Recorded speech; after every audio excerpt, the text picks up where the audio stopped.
Assalamualaikum warahmatullahi wabarakatuh. Alhamdulillah hamdan katsiran thayyiban mubarakan fihi kama yuhibbu rabbuna wa yarda. Wa asyhadu an la ilaha illallah wahdahu la syarika lah wa asyhadu anna Muhammadan abduhu rasuluhu la nabiyya ba'da ma ba'du. Segala puja dan puji kita panjatkan kepada Allah Subhanahu wa taala, Rabb semesta alam yang memberikan kepada kita banyak sekali nikmat Islam, nikmat iman, nikmat sehat walafiat, dan nikmat pada hari ini kita kembali melanjutkan pembahasan dari menjelaskan di antara tanda-tanda kiamat kecil. Kalau pada kesempatan yang telah lalu kita telah membahas di antara tanda-tanda kiamat kecil, yakni adanya atau terjadinya kedurhakaan seorang anak kepada kedua orang tuanya, terlebih khusus kepada ibunya. Maka pada kesempatan hari ini kita akan melanjutkan pembahasan kita kepada tanda-tanda kiamat kecil yang lain, yakni banyaknya terjadi pembunuhan.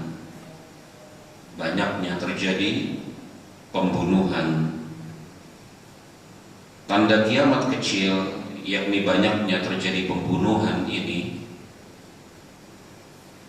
telah dinubuahkan oleh baginda Rasulullah SAW dalam hadis yang diriwayatkan oleh Imam Muslim dari sahabat Abu Hurairah, semoga Allah Subhanahu wa taala meridhoi beliau. Abu Hurairah, beliau berkata, bersabda Rasulullah SAW, la taqumus sa'ah hatta yakthura al-haraju. Tidaklah terjadi hari kiamat hingga banyaknya al-haraj. Qalu, para sahabat berkata, wa mal haraj ya Rasulullah, haraj itu apa ya Rasulullah? Kemudian beliau mengatakan, al-qatlu. Haraj itu adalah al-qatlu, pembunuhan, al-qatlu, pembunuhan. Hadis sahih riwayat Imam Muslim. Kita ulangi sekali lagi bahwasanya Rasulullah SAW mengatakan tidak akan terjadi hari kiamat hingga banyaknya peristiwa pembunuhan, banyaknya atau menyebarnya al-haraj. Para sahabat bertanya, apa itu al-haraj ya Rasulullah? Maka Rasul mengatakan al-haraj itu adalah al-qatlu, pembunuhan.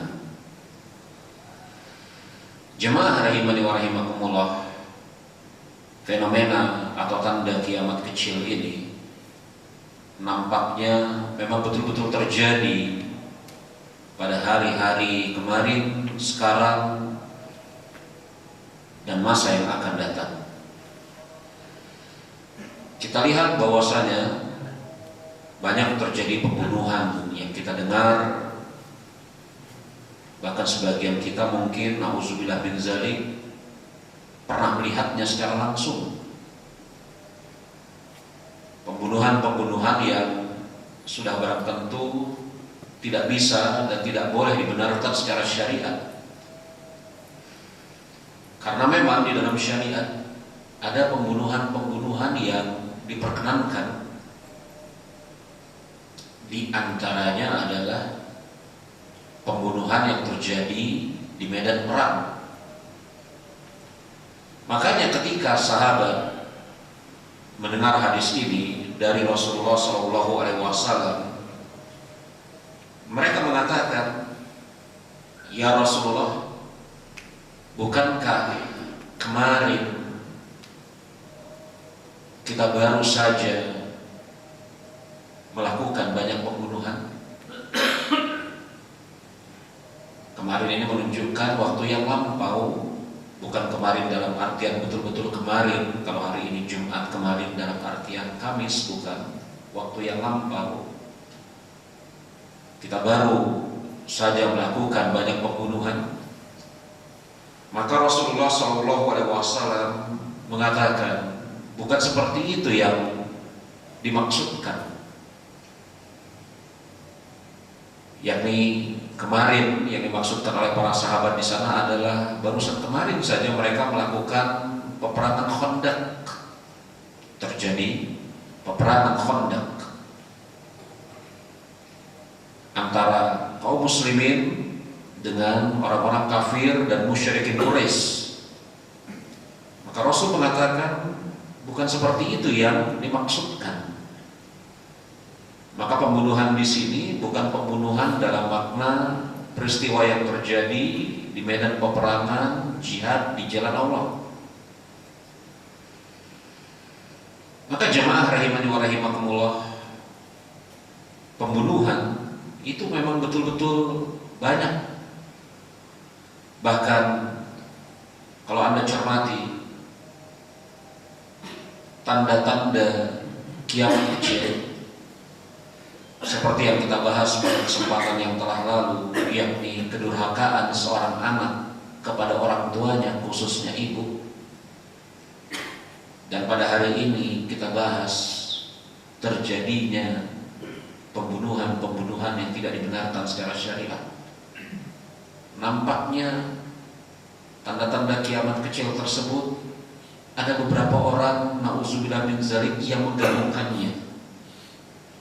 Maksud saya, kita dengar, walaupun betul ya proses penyelidikan masih berlangsung, tetapi ada dugaan kuat ada seorang anak yang membunuh, na'udzubillah min dzalik, ibunya. Betul? Kita mendapatkan kabar, kita melihat, mendengar di bulan-bulan yang lalu, Desember kalau nggak salah saya mengingatnya, ada seorang anak perempuan yang membunuh ibunya. Peristiwa tersebut langsung mengumpulkan dua tanda kiamat kecil,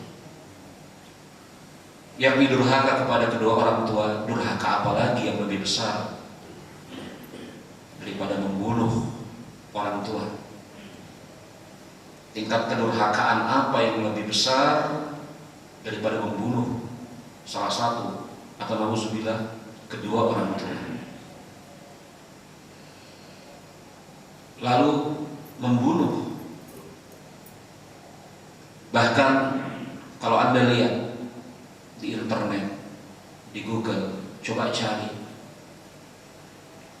berapa banyak pembunuhan yang terjadi. Maka ada yang menghitung di suatu negara terjadi pembunuhan per 14 detik. Itu bisa kita cek di internet dengan mudah. Di sebagian negara ada pembunuhan yang terjadi per 14 detik sekali nyawa seseorang hilang. Bahkan na'udzubillah min dzalik, pembunuhan ini terjadi bahkan dengan alasan-alasan yang sangat sepele. Dengan sebab berebut 100, 200, 1000, 2000 rupiah, terjadi pembunuhan. Padahal hancurnya dunia dan seisinya ini lebih ringan di sisi Allah Subhanahu wa Ta'ala daripada terbunuhnya seorang muslim. Maka apa yang dikatakan oleh baginda Rasulullah SAW, bahwasanya di antara tanda-tanda hari kiamat adalah banyaknya al-haraj, yakni pembunuhan-pembunuhan yang tidak bisa dibenarkan secara syariat. Itu memang betul-betul terjadi. Ada yang menarik terkait dengan hadis ini ditinjau dari sisi bahasa.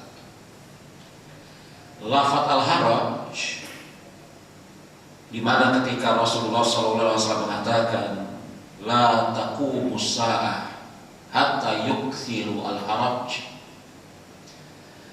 tidak akan terjadi hari kiamat sampai banyaknya al-haraj. Para sahabat bertanya, wa ma haraj ya Rasulullah? Apa itu al-haraj ya Rasulullah?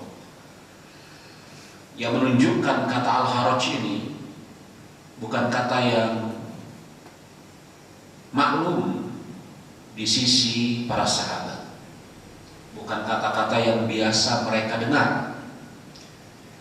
Karena memang kata seorang sahabat yang bernama Abu Musa al-Ash'ari radhiyallahu anhu, dan beliau termasuk sahabat yang menguasai bahasa-bahasa selain bahasa Arab.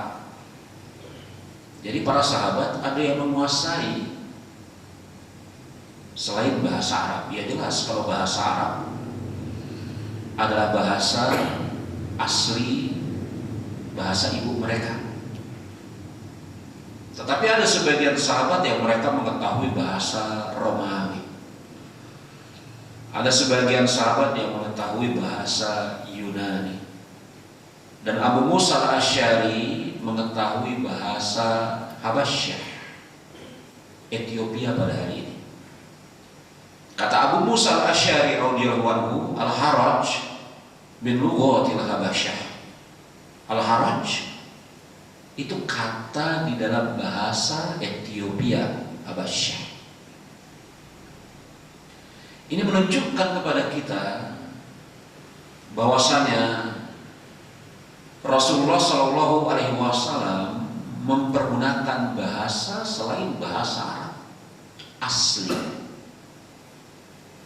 Kalau kemudian Rasul berbicara dengan bahasa Arab asli, jelas karena beliau adalah orang Arab yang lisannya fasih. Tetapi beliau juga berbicara dengan bahasa selain bahasa Arab, bukan dalam artian berbicara secara natif, bukan ya. Tetapi beliau terkadang menggunakan satu atau dua kata selain bahasa Arab asli, yakni kata serangan. Semisal yang pernah kita bahas pada kesempatan-kesempatan yang lalu, beliau mempergunakan lafaz ruwaibidah. Para sahabat hampir tidak pernah ada yang mendengar kata ruwaibidah ini apa. Maka mereka mengatakan, ya Rasulullah, ruwaibidah itu apa? Ketika Rasulullah SAW mengatakan di antara tanda-tanda hari kiamat adalah menyebarnya ar-ruwaibidah. Maka seorang sahabat mengatakan, ya Rasulullah, ruwaibidah itu apa? Beliau mengatakan, ruwaibidah itu adalah seseorang yang berbicara perkara-perkara yang besar padahal dia adalah orang yang jahil. Ruwaibidah. Itu kata Rasulullah Shallallahu Alaihi Wasallam. Insan jahil yatakallama fil amri ammah. Orang yang bodoh, rajulun dafi yatakallam fil amri ammah. Rajulun dafi, orang bodoh, orang jahil yang berbicara perkara urusan yang besar. Ruwaibidah. Ruwaibidah bukan bahasa Arab asli, dia adalah bahasa serapan. Berbeda ulama di dalam mencari asal kata ruwaibidah itu dari bahasa apa. Ada yang mengatakan Parsi, ada yang mengatakan Irak.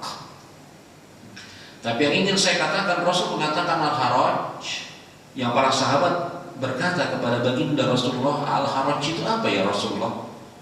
Rasul mengatakan al-qatlu, al-qatlu, pembunuhan, pembunuhan. Dan Abu Musa al-Ash'ari mengatakan al-haraj itu bahasanya orang Habasyah, Ethiopia.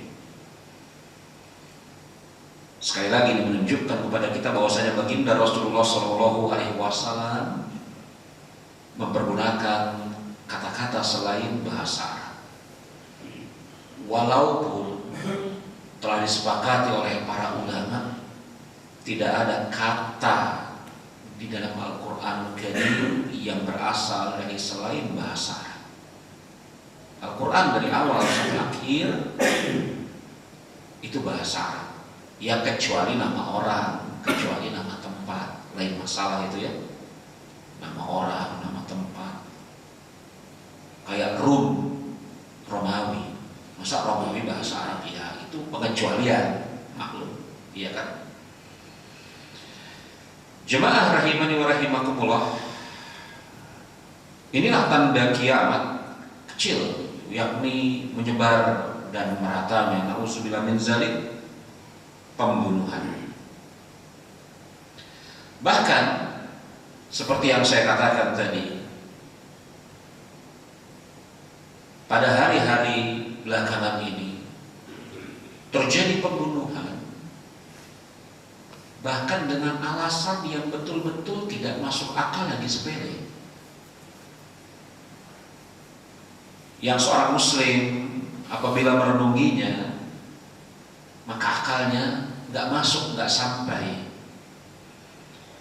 Hal yang seperti ini telah dinubuatkan oleh Rasulullah SAW 1400 lebih tahun yang lalu. Beliau mengatakan, walazin nafsi biyadihi la tazhabud dunya hatta ya'ti 'alan nasi yawmun la yadri qatilu fi ma qatala. Rasulullah SAW mengatakan, demi zat yang jiwaku berada di tangannya, tidaklah dunia ini lenyap hingga datang di sisi manusia suatu keadaan sang pembunuh tidak mengetahui alasan mengapa dia membunuh. Ini hadis sahih jemaah, riwayat Imam Muslim dalam kitab sahihnya. Kita ulangi sekali lagi, walazin nafsi biyadihi la tazhabud dunya hatta ya'ti 'alan nasi yaumul la yadri al-qatilu fi ma qatala.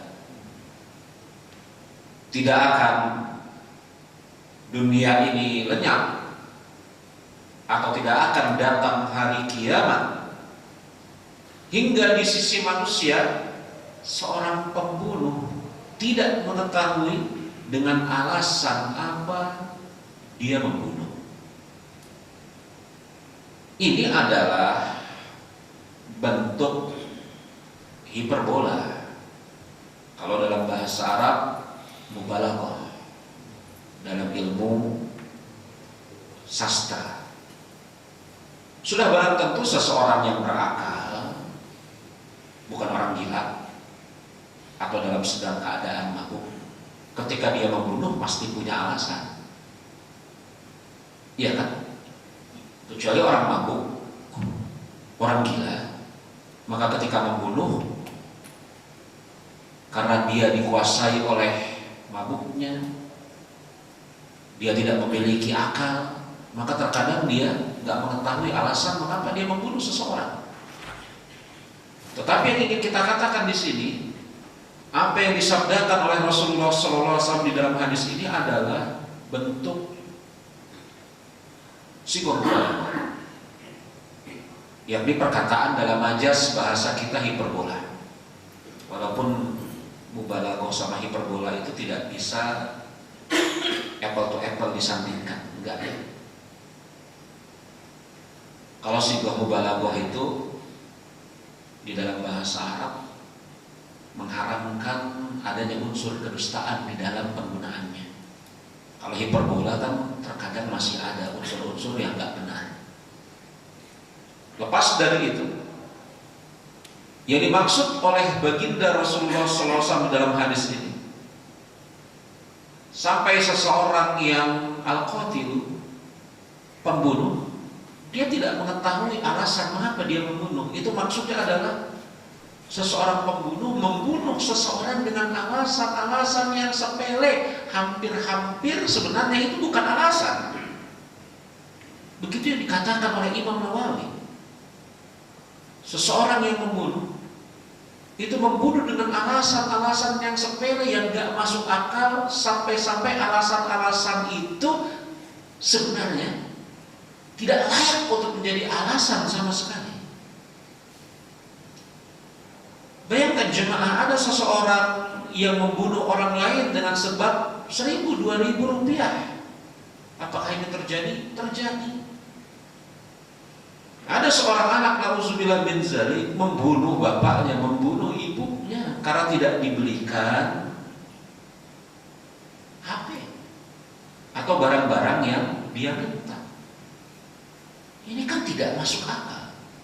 Kalau dia hendak mempergunakan akalnya yang benar, akalnya yang sehat, maka perbuatannya jelas tidak masuk akal.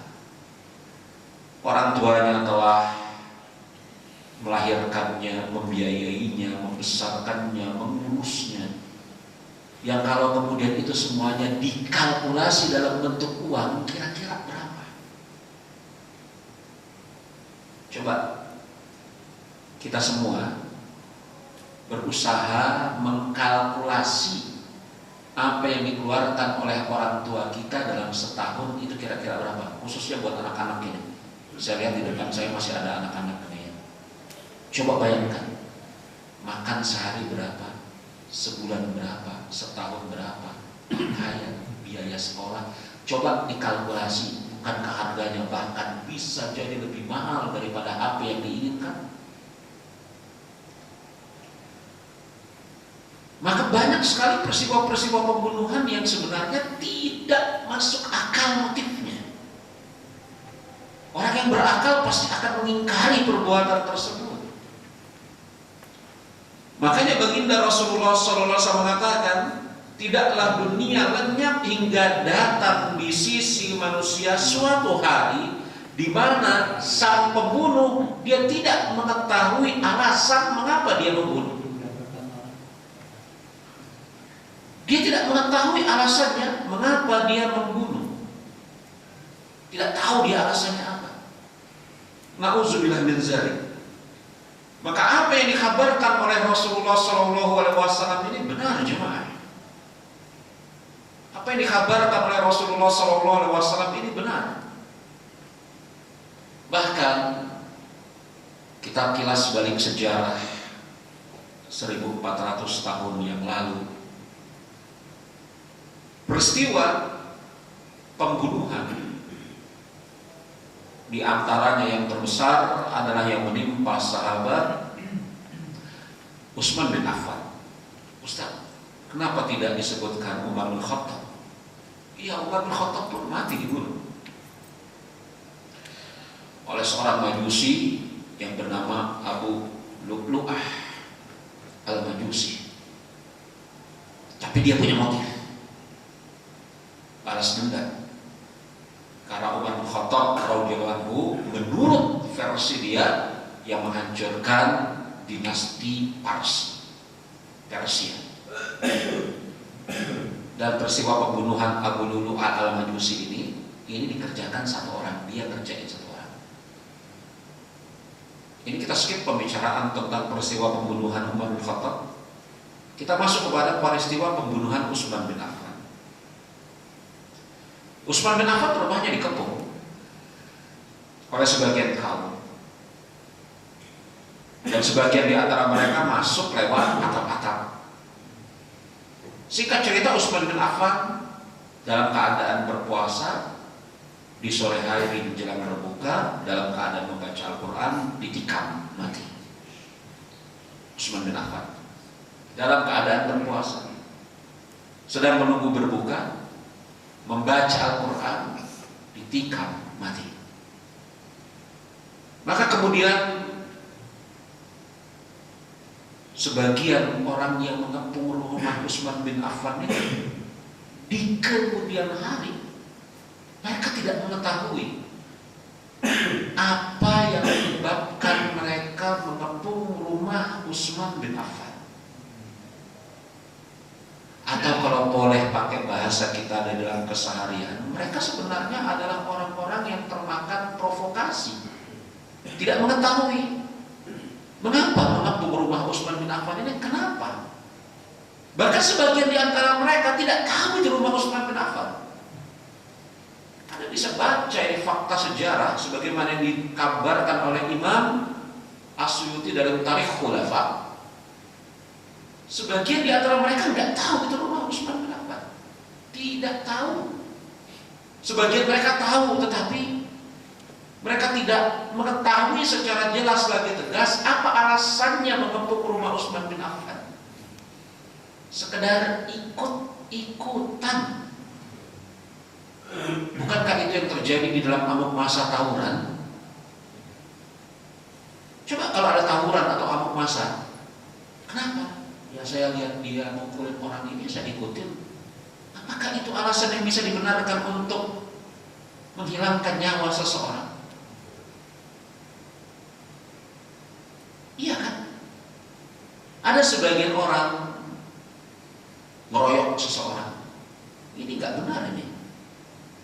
Gara-gara nolong HP dikeroyok. Saya pernah melihat secara langsung di depan perumahan Bumi Mutiara, Bojonggede. Tempat tinggal saya di daerah situ.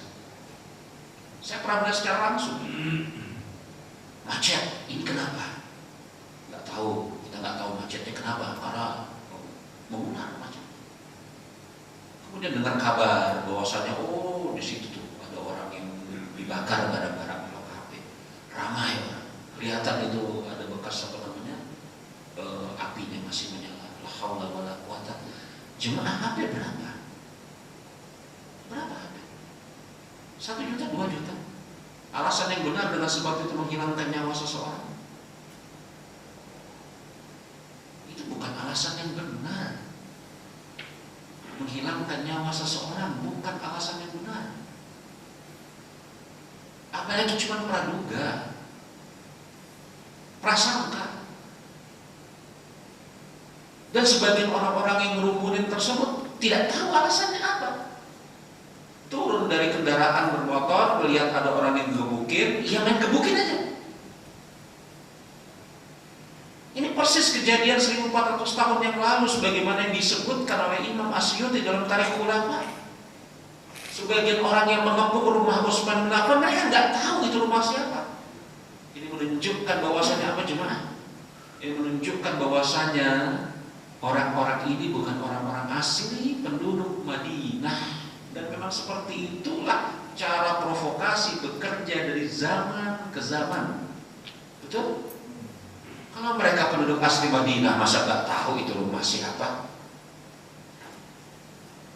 Jelas itu rumahnya Abu Bakar, itu rumahnya Umar, itu rumahnya Utsman, itu rumahnya Ali. Kalau mereka penduduk asli Madinah, sebagian mereka nggak tahu itu rumahnya Utsman bin Affan. Apa sih yang bisa Anda petik benang merah dari sebagian mereka tidak mengetahui ini rumahnya Utsman bin Affan? Mereka bukan penduduk Madinah. Dan seperti itulah cara provokasi berjalan. Ya enggak? Seperti itu cara provokasi berjalan.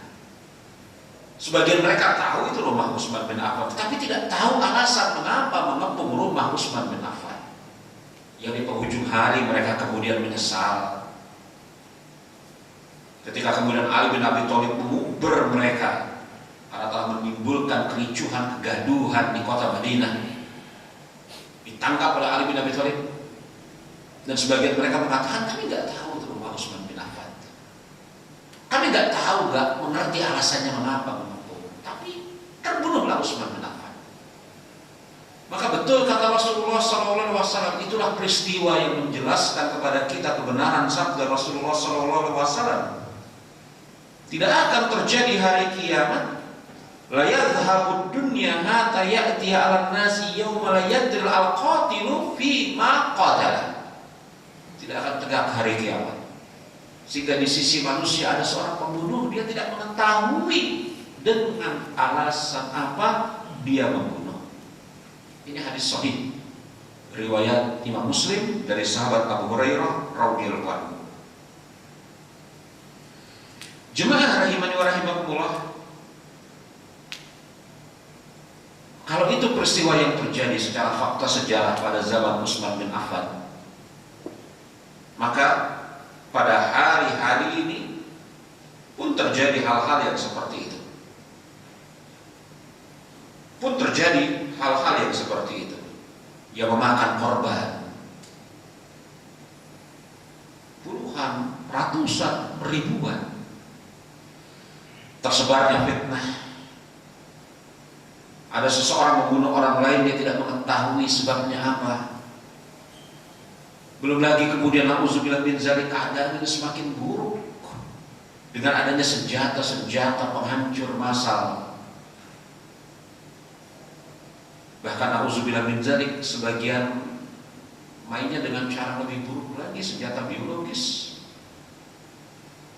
Senjata biologis. Na'udzubillah min dzalik. Maka jemaah rahimani wa rahimakumullah, perhatikan permasalahan ini. Kita lanjut kepada tanda kiamat kecil yang berikutnya, yakni yang ke-23. Tanda kiamat kecil adalah berdekatannya zaman. Dalam hadis yang dikeluarkan oleh Imam Muslim dari beberapa orang sahabat, diantaranya Anas bin Malik dan Abu Hurairah, semoga Allah Subhanahu wa taala meridhoi mereka berdua. Rasulullah sallallahu alaihi wasallam mengatakan, la taqumu sa'ah hatta yataqarraba zaman. Tidak akan tegak hari kiamat hingga zaman atau masa atau waktu berdekatan. Ini betul-betul terjadi. Waktu itu kok sekarang kayaknya semakin cepat. Coba deh, apa yang saya akan katakan kepada Anda ini bukan dalam rangka hendak mensupport atau mendukung perayaan tahun baru, bukan. Tapi coba Anda bayangkan, Anda ingat apa yang Anda lakukan pada tanggal 1 atau 31 Desember 2024, 1 Januari 2025. Kok kayaknya seperti baru kemarin ya? Betul ya? Ini ucapan saya ini bukan hendak mensupport perayaan malam tahun baru. Bukan seperti itu. Tapi biasanya kita lebih ingat terhadap perbuatan-perbuatan yang kita kerjakan kalau ada dalam tanda kutip momen-momen kejadian-kejadian tertentu, ya enggak? Coba saya tanya kepada Anda, Ustaz, jangan pakai 31 Desember 1 Januari, jangan. Oke deh. Apa yang Anda lakukan tanggal 24 Maret 2025? Ada yang ingat? Ada yang ingat enggak? Anda enggak ingat? Sama saya juga. Kenapa kita nggak ingat? Ya susah ingatnya ya, karena nggak ada momen tertentu. Ini untuk memudahkan saja. Tapi 31 Desember 2024, 1 Januari 2025 itu setahun yang lalu loh. Kok kayaknya baru kemarin? Betul. Waktu itu semakin cepat. Padahal secara real kenyataan 1 hari 24 jam, nggak ada diskon atau dikorting. 1 jam 60 menit, 1 menit 60 detik, nggak berlebih nggak berkurang. Para ulama mereka berbicara apa yang dimaksud waktu semakin dekat ini. Sebagian di antara mereka mengatakan yang pertama maknanya adalah waktu semakin dekat ini memang betul-betul waktu itu berkurang, walaupun secara hitungannya sama. Waktu itu berkurang walaupun secara hitungannya sama. 24 jam secara hitungannya sama, tapi berkurang. Betul-betul berkurang waktu itu. Ini pendapat yang dipilih dan dikuatkan contohnya oleh Imam Ibnu Abi Jamrah. Imam Ibnu Abi Jamrah ini salah seorang di antara ulama yang mensyarah Sahih Bukhari. Imam Ibnu Jamrah mengatakan betul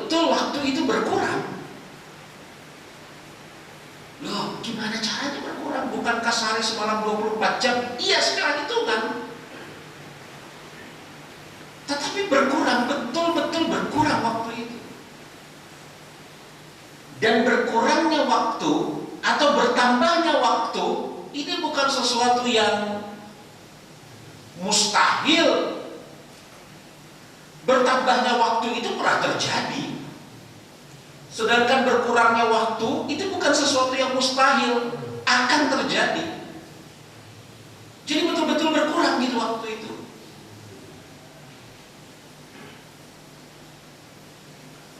Nggak masuk di logik ya. Anda punya uang 1 juta rupiah, kira-kira 1 juta rupiah 10 tahun yang lalu jadi apa dibandingkan dengan 1 juta rupiah pada hari ini? 1 juta rupiah 10 tahun yang lalu bisa beli apa Pak? 1 juta rupiah pada hari ini bisa beli apa? Sama-sama 1 juta. Tapi apa yang bisa kita beli dengan uang itu berkurang. Bahasanya apa itu? Inflasi. Apa itu? Saya nggak pintar itu, nggak tahu sih. Betul kan? Secara hitungan 1 juta. Tidaklah kemudian Anda menghitung, oh ini nggak 1 juta ini, 1 juta, 100 ribuannya ada 10, persis seperti 10 tahun yang lalu. Seingat saya pecahan 100 ribu keluar pertama kali gambar Soekarno-Hatta ya.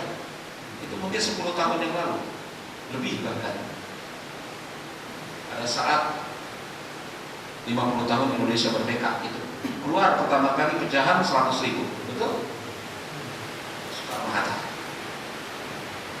Sekarang 100 ribu, 10, 1 juta juga.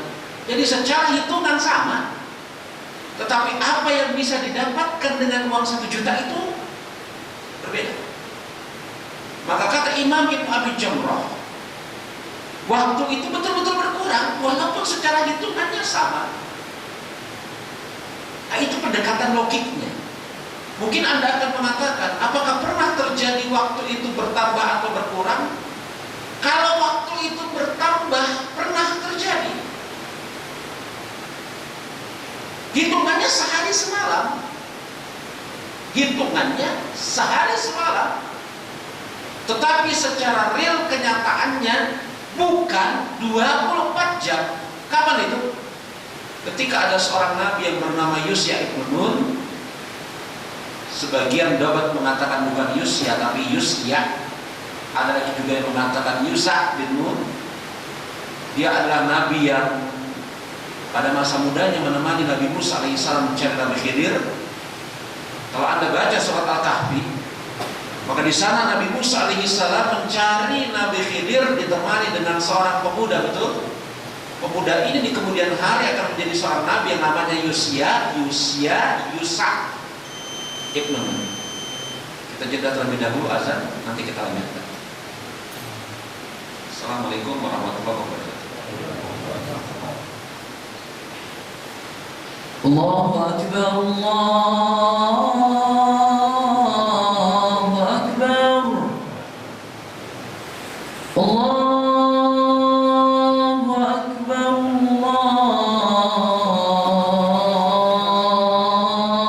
Allahu Akbar. Asyhadu an la ilaha illallah.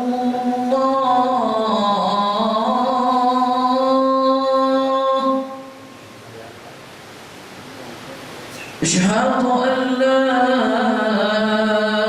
إله إلا الله.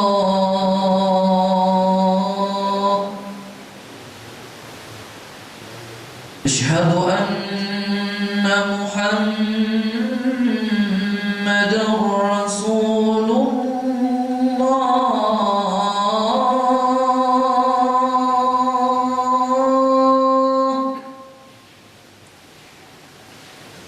أشهد أن محمدًا رسول الله.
حي على الفلاح.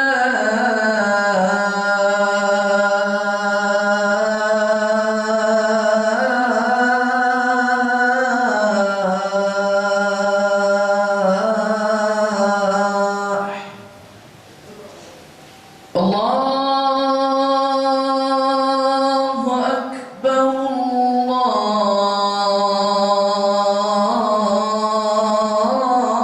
الله أكبر لا إله إلا الله.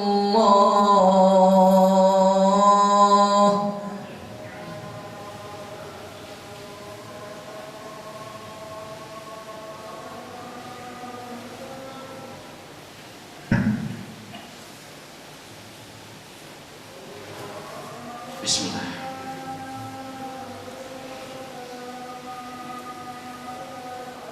Allah Subhanahu wa ta'ala memerintahkan Nabi Musa alaihissalam untuk mencari Nabi Khidir dan ditemani oleh seorang pemuda. Pemuda itulah yang di kemudian hari menjadi nabi dan rasul. Sebagian ulama menyebutnya Yusya, sebagian yang lain mengatakan Yusya, sebagian yang lain mengatakan Yusa Ibnu Nun. Ketika beliau telah diangkat menjadi nabi dan rasul, beliau diperintahkan oleh Allah Subhanahu wa ta'ala untuk berperang. Maka berperanglah beliau. Mulai dari terbit matahari terus berperang hingga masuk waktu yang kita kenal pada hari ini dengan waktu asar menjelang maghrib. Akan tetapi peperangan belum selesai. Matahari sebentar lagi akan tenggelam. Maka beliau menghadap ke matahari, berkata sambil menunjuk ke arahnya dengan mengatakan, "Wahai matahari, sesungguhnya engkau diperintah untuk beredar di garis edarnya, sebagaimana aku juga diperintah oleh Allah Subhanahu wa ta'ala untuk berperang melawan musuh-musuhnya. Maka aku mohon kepada Allah Subhanahu wa ta'ala agar Allah Subhanahu wa ta'ala menghentikan pergerakanmu." Apa yang terjadi? Berhenti, matahari tidak jadi tenggelam. Hadisnya sahih, Anda bisa lihat di dalam Sahih Muslim. Allahu a'lam bishawab, satu-satunya manusia yang diizinkan oleh Allah Subhanahu wa ta'ala untuk menghentikan gerakan edar matahari, beliau. Yang ingin saya katakan, sudah barang tentu kalau sehari semalam 24 jam, tapi pada hari itu nggak jadi 24 jam dong. Karena matahari diam di tempatnya, tidak jadi tenggelam. Imam Ibnu Katsir dalam Bidayah wa Nihayah menyebutkan ungkapan-ungkapan para ulama, matahari itu diam di tempatnya. Kalau ditakar dengan kadar waktu, kira-kira berapa lama? Kan harusnya matahari tenggelam, tapi nggak jadi tenggelam karena permintaan Nabi Yusya kepada Allah Subhanahu wa ta'ala agar menghentikan gerakan edar matahari. Para ulama kemudian berbincang, kalau ditakar berdasarkan waktu, matahari itu diam tidak jadi tenggelam berapa lama? Ada yang mengatakan sejam, 2 jam. Bahkan ada sebagian ulama yang mengatakan 3 hari. Diam saja matahari 3 hari, nggak tenggelam. Setelah Nabi Yusya Ibnu Nun memenangkan peperangan, baru matahari itu tenggelam. Yang ingin saya katakan, berdasarkan hadis tersebut yang dikabarkan oleh Rasulullah SAW, oh iya, penjelasan tentang hadis tersebut saya sudah pernah terangkan. Anda bisa cari di YouTube. Saya sudah pernah jelaskan itu tentang kisah ketika matahari ditahan untuk tenggelam. Saya pernah terangkan di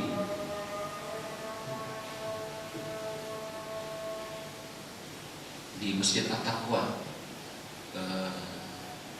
Garuda Soekarno-Hatta, seingat saya. Yang ingin kita katakan sudah barang tentu pada hari itu tidaklah kemudian 24 jam sehari semalam. Maka ucapan Imam Ibnu Abi Jamrah ini ada fakta sejarahnya bahwasanya waktu itu secara hitungannya 24 jam, tetapi realnya bisa bertambah. Itu kisah Nabi Yusya ibn Nun. Lalu bagaimana secara hitungan 24 jam, tetapi secara realnya berkurang? Apakah ini juga pernah terjadi? Memang belum terjadi, tetapi pasti akan terjadi. Di dalam hadis yang dikeluarkan oleh Imam Bukhari dan Imam Muslim, Rasulullah SAW mengatakan, la taqumu sa'atu hatta takuna sanatu kasyahri. Tidak akan tegak hari kiamat hingga 1 tahun bagaikan 1 bulan. Dan hadis ini panjang, diriwayatkan dari jalur sahabat Hudzaifah bin Yaman. Ketika Rasul menceritakan tentang kejadian di akhir zaman, 1 tahun seperti 1 hari, 1 bulan seperti 1 hari, 1 pekan seperti 1 hari, dan hari-hari berikutnya seperti hari-hari kalian, kata Rasulullah SAW. Para sahabat bertanya, bagaimana cara kita sholat pada saat itu ya Rasulullah? Ini nanti kita bahas ketika menceritakan tentang tanda-tanda kiamat besar. Tapi secara kenyataan 1 tahun seperti 1 hari. 1 tahun secara hitungannya 1 tahun,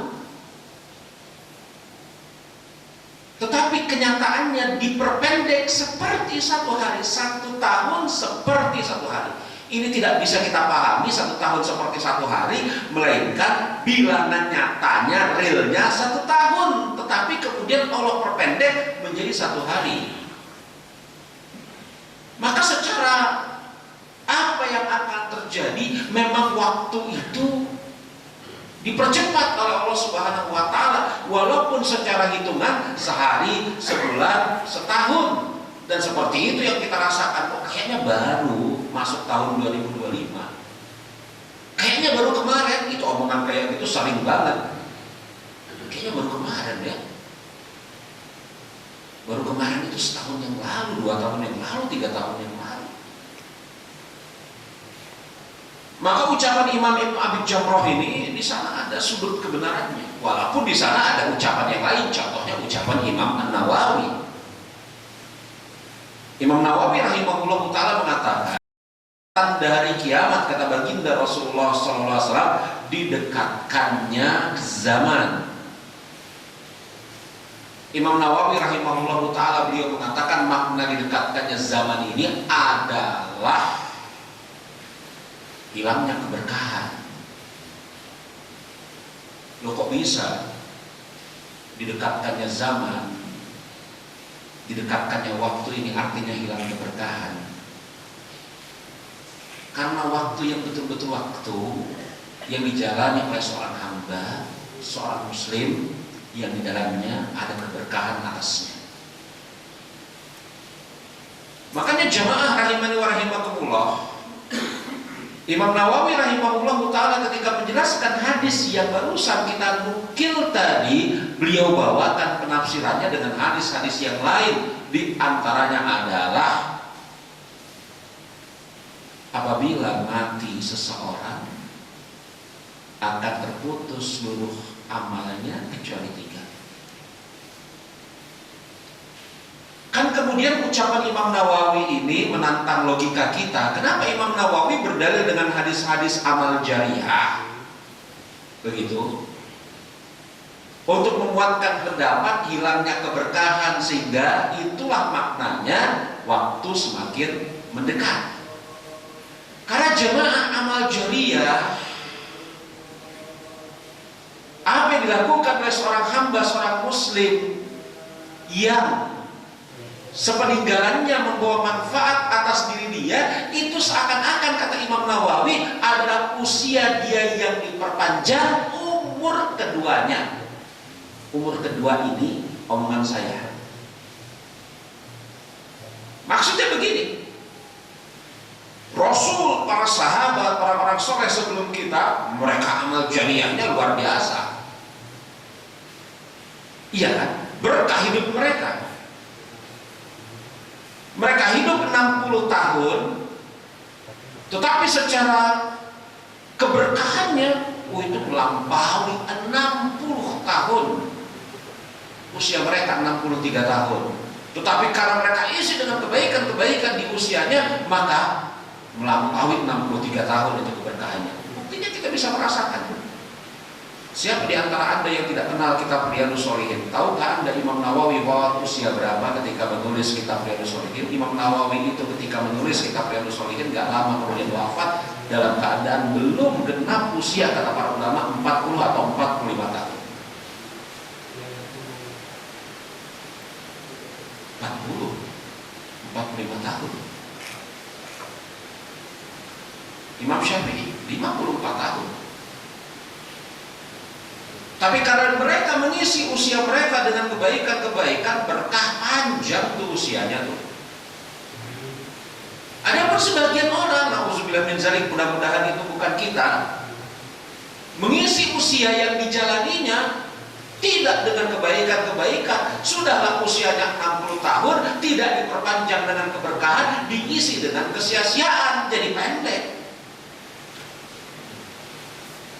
Maka kata Imam Nawawi ketika menjelaskan hadis tadi, beliau nukil hadis-hadis yang menjelaskan tentang amal jariyah. Ini kan menantang logika kita, kok kesana Imam Nawawi berdalilnya, maksudnya apa? Maka keberkahan yang dikerjakan oleh seseorang, kebaikan yang dikerjakan oleh seseorang di dalam hidupnya, itu memperpanjang usianya. Itu ucapan Imam Nawawi. Kalau saya dekatkan dengan bahasa kekinian, itu usia kedua kita. Kita boleh mati usia 50-60 tahun, tapi kalau kita meninggalkan legasi, Allahu Akbar, amal jariyah 60 tahun, itu betul akte kematian, bulan wafat usianya 60 tahun. Kan nanti ada akte kematiannya. Manusia ini punya dua akte kelahiran sekaligus akte kematian. Iya. Belum ada akte kematiannya, Pak. Nanti insya Allah akan ada.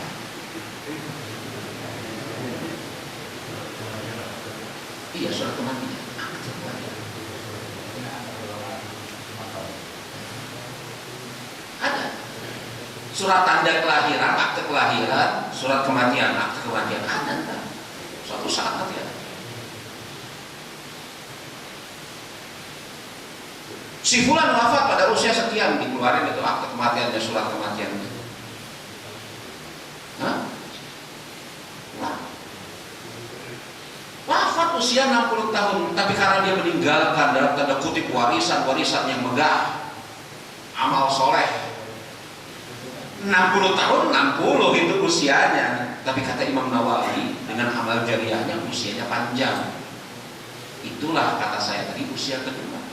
Sudahlah usianya 60 tahun yang tercatat di dalam surat kematian, tidak meninggalkan legasi warisan yang megah. Maka usianya 60 tahun itu hanya sekedar angka, tapi sebenarnya 0. Iya enggak? Sebagian orang mungkin berpikir, ini kok masih hidup, kenapa nggak mati aja orang ini? Ada orang yang